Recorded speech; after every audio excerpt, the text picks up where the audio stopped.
This video is going to cover how to search library databases, and in particular we're going to focus on two, one that comes from the provider EBSCOhost and the other from Scopus. We're going to use a topic from video 1 around the use of technology for postgraduate students at university. The best place to start if you want to access any of the library databases is the main library website. From here there is a library search box at the top of the page. So you can use that to look for books, ebooks, journal articles and more. It's also really useful for a scoping search to get a feel for what's been written on your topic area. However, if you use one of your subject-specific databases, this will enable you to get a more tailored, focused set of search results because it only searches across journals within that specific discipline area. To access these, simply scroll down to the link under searching for something else and click on Databases A to Z by subject. You'll then see a list of faculties, so simply select the subject you're interested in. I'm going to pick Education and Childhood Studies as this topic is closely aligned with our research area. As you can see, there is a list of suggested key databases that are recommended for that subject area. In addition, there are also a range of multidisciplinary sources. Often it's useful to look in those as well as your subject databases. I'm going to start in a subject-specific database and I'm going to pick Education Source Ultimate. This comes from the company EBSCOhost. So this is what the EBSCOhost databases look like. So once we've logged in, we now have boxes that we can enter our search terms into, plus the Boolean operator and or a not, which appears down the left-hand side. I recommend separating out your key concepts into different boxes as this enables you to edit them much more effectively and you can add the Boolean operator or in between your search terms. From video 1 we identified the key terms as technology, postgraduate and higher education. So your first step is to identify your own research topic area and separate your key concepts out into the separate rows. Let's add these in. If we run this search, you can see we get a really good number of results coming back. You could start browsing through these, but we have potentially missed a lot of key papers due to our search strategy.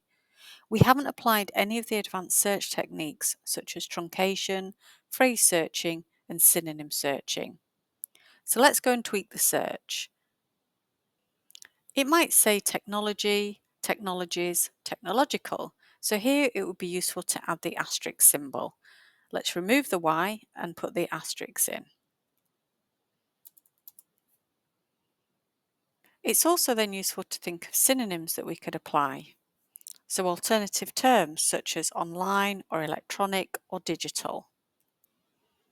Wherever there could be a different word ending, we can use the truncation symbol. The author might have used the term postgrad, postgrads, postgraduate or postgraduates. Higher education we want to search for as a phrase, so we simply enclose this in double speech marks. Or the author might have used the word university or universities. So we can add this as an alternative term.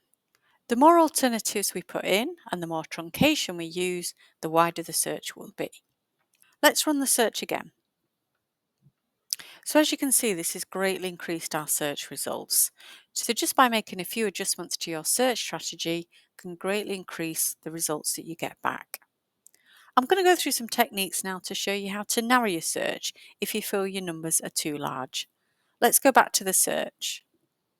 One way to narrow would be to add another concept. We can simply add row and put another search term in. For example, we might just be interested in this within the UK, so we could type in UK or United Kingdom or England or Scotland or Wales, etc. into the fourth search box. As you can see, that has greatly narrowed the search. Another way to limit your search is to limit which field you're searching in. It defaults to search for your key terms in all the fields, so all the key fields such as title, abstract, subject heading, etc. If you want to narrow your search and look for more tailored specific results, you could limit one of your search terms to the title of the article. For example, we could say that the word technology or any of those synonyms need to be in the title of the article itself. So once again, we've narrowed our search further. You could also limit just to peer-reviewed articles. These are the best quality journal articles. You may consider adding a date range, and there's lots of additional filters. Useful ones would include language, for example. So to narrow your search, either add in more key concepts, use the filters, or limit some of your search terms to the title only. When you're browsing through the results, any that you're interested in, simply click on the title and you'll get more information. You'll get the title, the authors, the subject headings that have been used, that have been assigned to that paper, and the abstract, so you can get an idea of how useful the article might be. If you want to look at the article, you'll see some access options. If you find we don't have full text access, you will see a link to request the item through the library's interlibrary loan service. That means we'll obtain it for you free of charge. Otherwise, we can go straight through to the full text. Now we're just searching in one EBSCO database, but if we click on the name of the database, we can select any of the other EBSCO databases we might be interested in. We subscribe to two education databases, Education Source Ultima and ERIC. We also have a database called Academic Search Ultima, which is multidisciplinary. So again, we might find some useful papers on there. We have a psychology one, we have nursing and health, we have a medical one, we have sport and business. So as you can see, there's a huge range of EBSCO databases that you can select from. If I select all of these, you can now see that our results have increased again because we're searching multiple databases. And if we go to the filters option and databases, we can see how many it found in each one. EBSCO should remove the duplicates for us. If you're using EBSCO databases regularly, it's worth setting up an EBSCO account. If you do that, you can save your search, you can save articles into folders and use the dashboard area. Now I've just been in one platform from EBSCO. If you want to replicate this search in another database, you can simply copy your search strategy. If I head back to our databases page and show you another example. This is Scopus. This claims to be the largest indexing and abstracting database, and it is multidisciplinary. Although it looks a little bit different to EBSCO, we can simply add search fields, and we can replicate the search that we did within EBSCO. Again, we can select a general keyword search, or we can limit to article title. Run the search again, and as you can see, we have a list of results coming back.